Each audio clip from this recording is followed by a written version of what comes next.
Blessed is to be blessings to other people. I was doing 120 years in prison for a crime I didn't commit. The environment I grew up in was all negative. All I saw was guys out there, selling drugs and doing things that were cool, but they weren't necessarily positive. The beautiful thing about that is it didn't destroy me. I was lucky that it didn't destroy me. It could have, but I had an opportunity now to sit back and think about, how do I change from being unblessed to blessed? Welcome, this is Scott again. Back to you from Lewis Real Estate Services, trying to give you a little energy, let you know what I go through in my process and how I get my day ready. I usually typically started out with a little bit of motivating music that has some substance in its words and its content, just to get me in the right frame of mind. So today what I want to talk about is, like the music was saying, blessed, right? What do we need to do to be blessed? My assumption is that everyone wants to be blessed, but there's ingredients to how to make that happen in your life. And I want to share with you this one book that I read some time ago, and it's called As a Man Thinketh by James Allen. And what that book taught me was, what you think about eventually is what you become. Right. So if you think about things that are positive and you think about things that are ambitious, you have a tendency to kind of let those thoughts seep deep down inside of you, and then you're acting on those very thoughts to achieve what it is that you're trying to achieve. So if those thoughts are negative, then you're going to start doing negative things and you're going to get negative results. But if those things are positive and they're edifying to other people, then you're going to act on those thoughts and start doing positive things and things that are edifying to other people. And from a scripture standpoint, the way to be blessed is to be blessings to other people. So once you learn that formula and you say to yourself, well, how do I change my circumstances in my life? How do I become someone that is blessed versus somebody that is constantly struggling and feeling as if though they're not blessed? So the key ingredient to that is bless other people. Look for ways to be a blessing to other people. It works. I'm telling you, it works. It's how I got here today. There was one time in my life when I was younger, and I was always chasing riches, so to speak. And the environment I grew up in was all negative. All I saw was guys out there, selling drugs and doing things that were cool, but they weren't necessarily positive. And I thought as a young man, those are the things that I needed to do to kind of achieve whatever my objective may have been.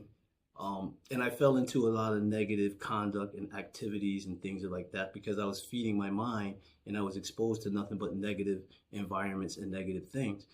And then I realized as I got older and I had hit a road bump and I had to go through some trials and tribulations, I said, how do I change where I am in life? I found myself in a situation where I was doing 120 years in prison for a crime I didn't commit. I said, how did I get into that space? How did I be there? Yes, I knew that I was framed. I knew that people were doing me wrong. I knew that I was innocent all along, but I still didn't understand how did I get there? How do I put myself in that position to allow that to happen? And then when I examined my steps, I said, I was doing negative things. I wasn't doing things that were positive or edifying to other people's lives. I actually played a part, no matter how big or small, but there were negative things that I was doing in my life. And as a result of that, negative things happened to me. The beautiful thing about that is it didn't destroy me. I was lucky that it didn't destroy me. It could have, but I had an opportunity now to sit back and think about, how do I change from being unblessed to blessed? And I started reading scriptures, and I came across this book, like I said, by James Allen, As a Man Thinketh. And through that book, I learned I had to start feeding myself positive affirmations. I had to start intentionally putting myself in positive environments. And then thinking outside of myself and trying to figure out, how can I be a blessing to other people? And when I started practicing that, everything started changing. I went from being in prison doing 120 years for a crime I didn't commit to now being a free man and able to kind of empower the lives of other people and be blessings to them. And as a result of that, I continue to get blessed. I don't even know how. It just happens. But those are spiritual truths, right? The scriptures always teach us you reap what you sow. But a lot of people don't understand the significance of that. If I'm planting bad seeds, bad things are going to grow. If I'm planting good seeds are going to grow. So I want to challenge you today, plant good seeds, watch good seeds grow, and watch how you become blessed. I feel like being positive, feeling blessed, like it's your state of mind. Yeah. Because I have bad shit happen all the time. Mm-hmm. I bounce back. Yeah. I don't get, but some people don't, and they get in that depressed Right. state. So like, what is it? Can you explain that? Like, it's really your state of your mind. Right, exactly. So guarding your mind, you have to look at your mind as a garden, right?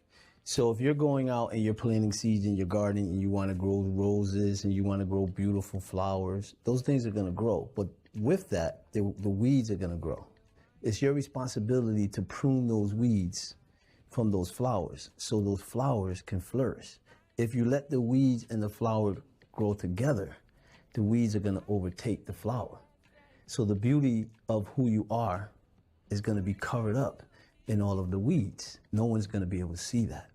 So in order for people to see how beautiful you truly are, your job is to pull out the weeds. So anything that you strive for that leads toward perfection, if there's anything that is imperfect about that, you need to kind of attend to that and take it out.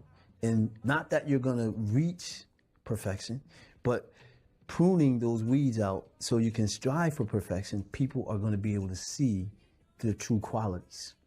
And they're not going to be able to see your true qualities if you allow the weeds to kind of cover that up. But that's your responsibility, to be the pruner of what is going inside of your mind. This is why I always say, no matter what's going on, I don't want to look at things from the negative perspective. I need to find something positive even in a situation that appears negative, and then build on that positive aspect of that situation to change the effect that the situation may be having on my perception. And if my perception is clearer, then my reality becomes more meaningful. But if I proceed in life with a unclear perception or a tainted perception of what the reality actually is, or what the truth actually is, then I can be persuaded by that perception, although that perception is not a reality. It's tough though. A lot of people get, I don't know, I can do it, I can bounce back pretty quickly. A lot of people can't. It's not that a lot of people can't.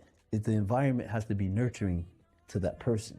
So if that person is not putting themselves in an environment that's nurturing, that gives them the power to bounce back, then it can become overwhelming because of where you are and where you're putting yourself at, or what you're subjecting yourself to.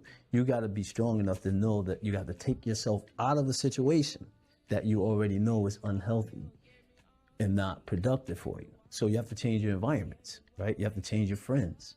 You have to change the people that you're associating with, no matter how much you care from them.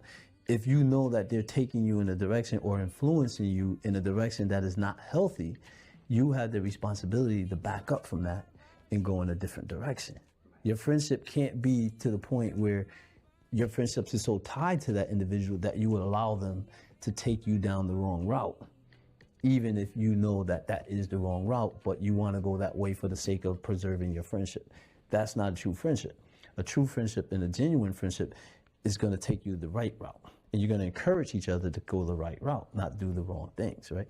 So you're strong enough. It's just the environment. You have to put yourself in the environments to allow yourself to recognize the strength that you have within yourself to get yourself out of those situations and actually become blessed as opposed to unblessed. Yep. And I think just like when shit hits the fan, you can get sucked into it. It's looking like there's hope down the road. That's a bump, but it's getting over that and moving fast. Shit hits for me, it's moving on to the next thing. Right, but shit hits the fan for everyone, right? Everyone has those difficult days, and that's why I say the way you dig out, for me anyway, the way I dig out of those difficult days is I find a way to be a blessing to someone else. Take myself out, because someone's always doing or having a more difficult day than you.